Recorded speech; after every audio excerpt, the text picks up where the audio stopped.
A very sweet good morning, my dear students of class 12th. Today I am going to explain your second poem, An Elementary School Classroom in a Slum. This poem is written by Stephen Spender, a great poet. My dear students, actually in this poem, the social inequalities are described. Social inequalities of poor children are described. They cannot get the facilities, they cannot avail the schemes, facilities and other things that they deserve. जो facilities, जो schemes, government की schemes उनके लिए चलती हैं वो उनको नहीं मिल पाती हैं and they are different from other children, दूसरे बच्चों से वो अलग रहते हैं.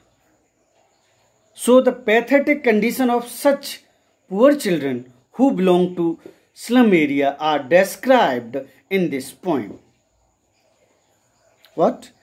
The poem starts with a detailed description of the pathetic condition of the children who study in a school located in a slum.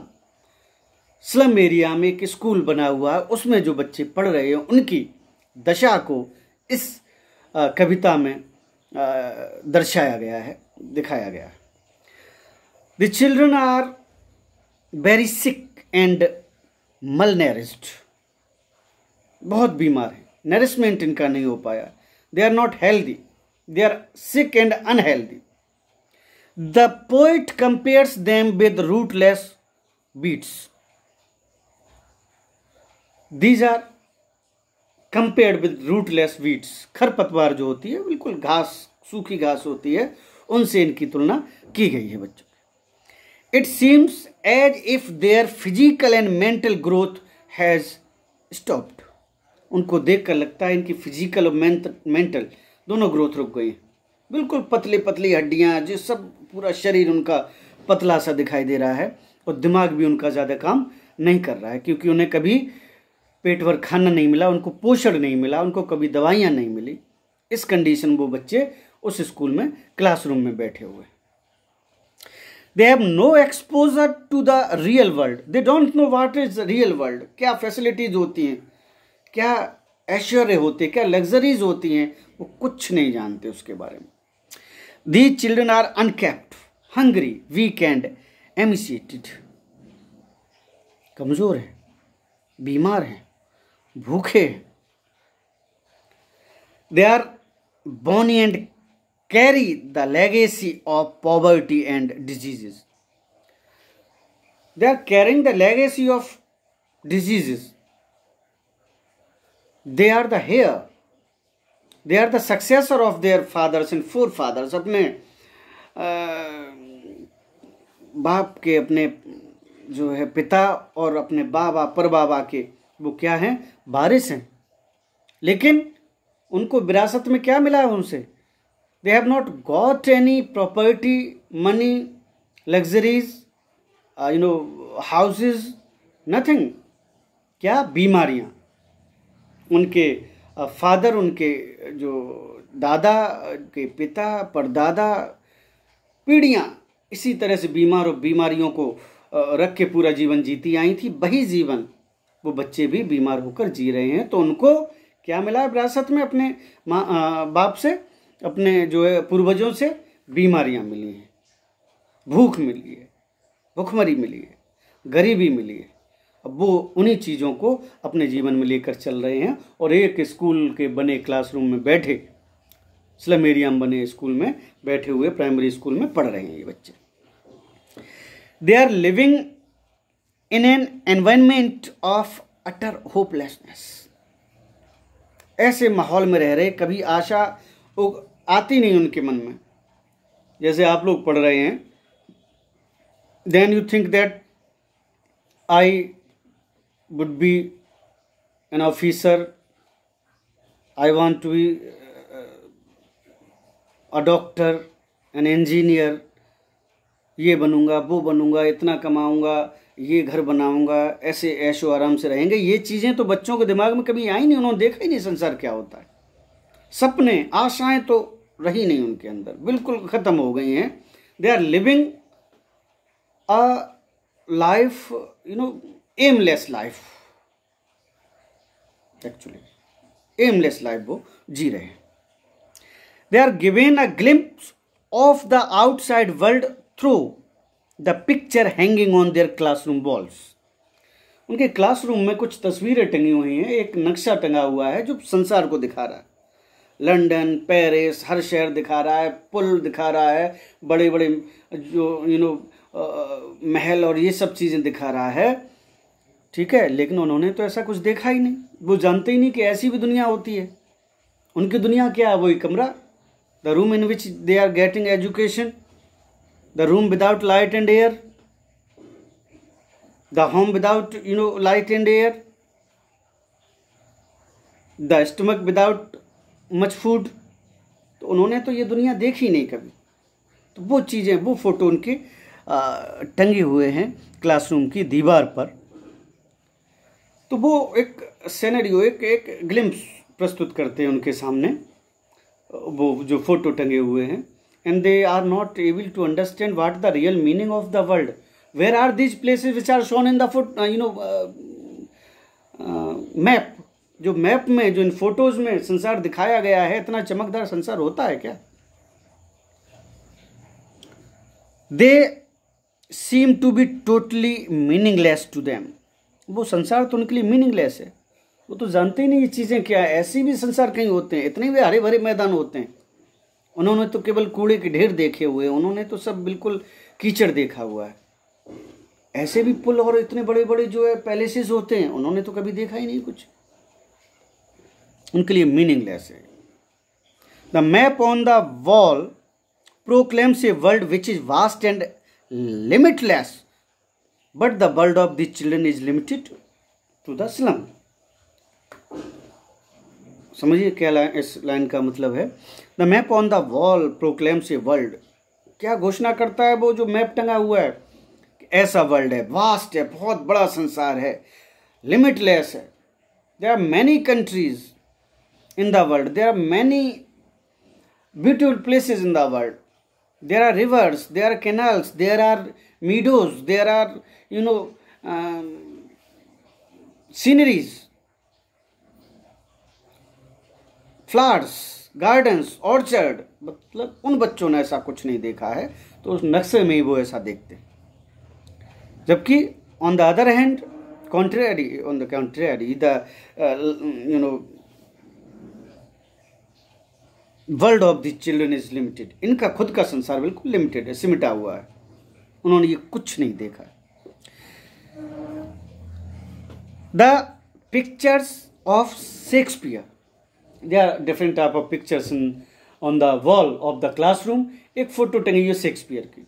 Shakespeare, the great writer, dramatist, poet Shakespeare, उसकी photo टंगी हुई है। Shakespeare is the great personality for them, greatest I would say, but they are not recognizing the photograph of Shakespeare. जब उनके पेट खाली हैं, खाना नहीं मिल रहा है, बीमार हैं, तो उनका मन भी कहीं नहीं लग रहा है, और उस फोटो से भी कोई लेना देना उनको नहीं है। The achievements, the works, the task of Shakespeare are meaningless, null and void for them. उन बच्चों के लिए शेक्सपियर के किए हुए सभी काम, उनके अचीवमेंट्स, उनकी उपलब्धियां सब बेकार है, क्योंकि वो इस हालत में नहीं है कि उनकी उपलब्धियों को याद करें। वो क्या याद करें किसी की उपलब्धियों को, जब वो खुद उनकी हालत इतनी खराब है। वैलीज, घाटियां बनी हुई, जब बनाया होगा, फोटो भी लगी हुई है कई घाटियों की, यहाँ पर पेंटिंग भी नीचे है, जब उनका कमरा कभी बनाया गया होगा तब का। But now the condition of room is very bad, बिल्कुल sure colourless walls the classroom has. कोई रंग नहीं है, सब रंग उड़ गया, खुरदरा हो गया, बिल्कुल क्लासरूम शमशान जैसा उनका दिखाई देता है। बिल्डिंग्स बनी है, फोटो बनी है, डोम्स बने हुए हैं, लेकिन वो no meaning for them children. उन बच्चों के लिए इन चीज़ों का कोई मतलब ही नहीं है। जब वो देख ही नहीं, जानते ही नहीं या पहुंच ही नहीं सकते वहां तक, तो क्या करेंगे उन चीज़ों का? They do not have any connection with those things, with these things shown in the photographs or on the painting that has been made on the wall. कोई मतलब उनका इससे नहीं है। All these are out of context for them. उनकी पहुंच से बाहर है, वो क्या करेंगे इसका? वो नहीं समझ पा रहे ये चीजें क्या है। What do they want? They want proper food. They want proper care. They want proper education. They want proper nourishment as the children want or have those who are rich and prosperous. और बच्चे जो बड़े बड़े स्कूलों में, public schools में और बड़े बड़े कॉलेजेस में, पॉश एरियाज में, स्कूल्स में पढ़ते हैं, उन्हीं बच्चों की तरह वो भी सभी चीज़ें चाहते हैं, उसके अलावा उनको कुछ नहीं चाहिए। तब after getting these things, required things, they would able to think about the things of world, other things of world. तब दूसरी चीज़ों के बारे में सोच पाएंगे जब उनका पेट भरा होगा, जब वो स्वस्थ होंगे, जब वो निरोगी होंगे। Okay? In the last stanza, the poet urges the stakeholder, I mean to say, the responsible people, inspectors, visitors, governors, to realize their moral responsibility to these children. जो विजिटर्स हैं, जो इंस्पेक्टर हैं, जो गवर्नर हैं, जिन्होंने school बनवाया, या जो समाज के ठेकेदार हैं, जो बड़े लोग हैं, उनसे वो रिक्वेस्ट कर रहा है कि इन बच्चों को भी the equal facilities and rights should be given, must be given to these children. इन झुग्गी झोपड़ी वाले गरीब बच्चों को भी वही अधिकार, वही सभी सुविधाएं देनी चाहिए जो और बच्चों को दिए, और बच्चों को मिलती है। Right to education, right to food, इस तरह के जो अधिकार दिए गए सबको, उनको भी यही सेम अधिकार और फैसिलिटीज दी जाए। They must do something to help these children from the bond of poverty and ensure them equal rights and opportunities. ये गरीबी का जो स्टिग्मा ऑफ पॉवर्टी, जो भयंकर गरीबी में वो अपना जीवन जी रहे हैं, उस भयंकर गरीबी से उनको निकालना पड़ेगा, निकालना चाहिए और एंश्योर करना चाहिए। They must have equal rights and opportunities as others, like other children. दूसरे बच्चों की तरह ही उन्हें भी समान अधिकार, अपॉर्चुनिटीज, उन्हें भी समान अवसर देने चाहिए जीवन में आगे बढ़ने के, पढ़ने के, स्वस्थ रहने के। उनको भी सभी अधिकार दिए जाने चाहिए। They should get good education. This is one of the most important rights the poet wants to be given to these poor children. What? They should get good education and become a part of the real world. उन्हें भी education दीजिए, so that they could, join the mainstream of the society or, nation. वो भी समाज की जो main stream है, मुख्य धारा में वो भी शामिल हो पाए, उन्हें भी वो अधिकार दीजिए, उन्हें भी वो नरिशमेंट दीजिए, उन्हें भी वो अवसर दीजिए, अपॉर्चुनिटीज दीजिए।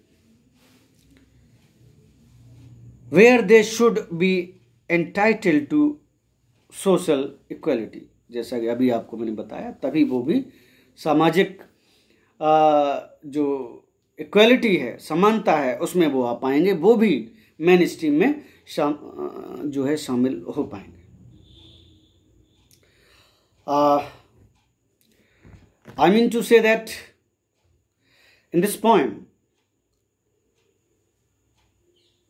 the worst conditions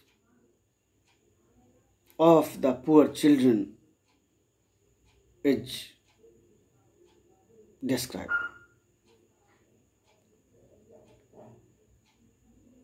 Their apathy of being without food, without nourishment, without care, without rights, ये चीज़ें उसमें दी हुई हैं. उनको ये सब चीज़ें चाहिए दूसरे बच्चों की तरह. And it is also told in this poem, if these things are not given to them, अगर ये चीज़ें उनको नहीं दी जाती हैं, one day they would be rebelling, विद्रोही हो जाएंगे, विद्रोह करने लगेंगे. और ये एक सभ्य समाज के लिए, एक अच्छे देश के लिए it would not be good thing. ये अच्छी चीज़ नहीं होगी. इससे पहले कि वो बागी हो जाएं, इससे पहले कि वो अपने अधिकारों को छीनने में लग जाएं जो आप उनको नहीं दे रहे. They deserve there birth right, I would say. जो उनका जन्म सिद्ध जो उनके अधिकार हैं, शिक्षा का अधिकार, सुरक्षा का अधिकार, खाने का अधिकार, जीने का अधिकार, स्वच्छता का अधिकार और जो है समानता का अधिकार, अगर ये अधिकार उनको नहीं मिलेंगे तो एक न एक दिन वो जब उनको ये चीज़ें नहीं दी जाएंगी, then they would try their best to snatch them. वो उनको छीन लेंगे और छीनने में फिर बहुत ज़्यादा विद्रोह होगा, कॉन्फ्लिक्ट होगा. और ये it is not good for a good society. एक समाज के लिए फिर ये अच्छा नहीं होगा. तो उन झुग्गी झोपड़ी वाले बच्चों को भी अच्छी शिक्षा दीजिए, अच्छे स्कूल दीजिए, अच्छे क्लासरूम दीजिए, जैसे और बच्चे पढ़ते हैं बड़े बड़े स्कूलों में, जहाँ 24 घंटे लाइट आती है, जहाँ हवा आती है, जहाँ पर गार्डन होते हैं, अच्छा एनवायरनमेंट है, टीचर पढ़ाता है बच्चों को, बच्चे एक एक चीज़ समझते हैं, उनके पास लंच होना चाहिए, उनका पेट भरा होना चाहिए, उनका स्वास्थ्य बढ़िया होना चाहिए. क्योंकि जब उनका स्वास्थ्य बढ़िया होगा तभी वो पढ़ाई पर ध्यान दे पाएंगे. Okay, so these are the main things should be given to the children who belong to slum area. So the pathetic condition of such children are described in this poem. As I told you, you must feel this poem. Feel करिए इस poem को आप लोग. You must remember what things you are getting, what facilities and opportunities you are getting. The same thing should be provided to those poor children. उनको भी यही चीज़ें provide करानी चाहिए. जो भी those who are responsible people of the society, of nation, of country, of world, I would say, they must pay their attention on these children.